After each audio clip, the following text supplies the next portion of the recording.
धन रेखा। यह रेखा हथेली के बुद्ध पर्वत से शुरू होकर गुरु पर्वत तक जाती है। यह रेखा धन, समृद्धि, भौतिक सुखों का प्रतीक है। दूसरा, भाग्य रेखा। यह रेखा हथेली की मणिबंध से शुरू होकर शनि पर्वत तक जाती है। यह रेखा व्यक्ति के भाग्य, जीवन में होने वाली घटनाओं का प्रतीक है। तीसरा, सूर्य रेखा। यह रेखा हथेली के सूर्य पर्वत से शुरू होकर मणिबंध तक जाती है। यह रेखा सफलता, प्रसिद्धि, सम्मान का प्रतीक है। चौथा, गुरु रेखा। यह रेखा हथेली से गुरु पर्वत से शुरू होकर मणिबंध तक जाती है। यह रेखा ज्ञान, धर्म, शिक्षा का प्रतीक है। पांचवा, बुद्ध रेखा। यह रेखा हथेली के बुद्ध पर्वत से शुरू होकर मणिबंध तक जाती है। यह रेखा बुद्धि, व्यवसाय, संचार का प्रतीक है। छठवां, शनि रेखा। यह रेखा हथेली के शनि पर्वत से शुरू होकर मणिबंध तक जाती है।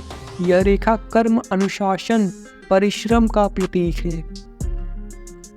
सातवां, शुक्र रेखा। यह रेखा हथेली के शुक्र पर्वत से शुरू होकर मणिबंध तक जाती है। यह रेखा प्रेम, सौंदर्य, कला का प्रतीक है। आठवां, मंगल रेखा।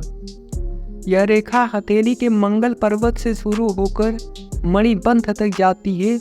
यह रेखा साहस, ऊर्जा, शक्ति का प्रतीक है। लकीरों, निशानों की उपस्थिति हमेशा धन, समृद्धि की गारंटी नहीं देती है। ध्यान से समझिएगा।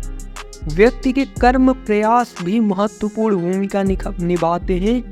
हस्तरेखा शास्त्र एक जटिल विषय है। इन लकीरों, निशानों का सही अर्थ जानने के लिए किसी विशेषज्ञ से सलाह लेना सबसे अच्छा है।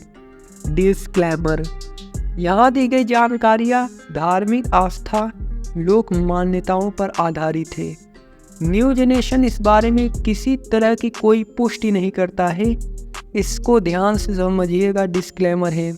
इसे सामान्य जनरुचि को ध्यान में रखकर यहाँ प्रस्तुत किया गया है।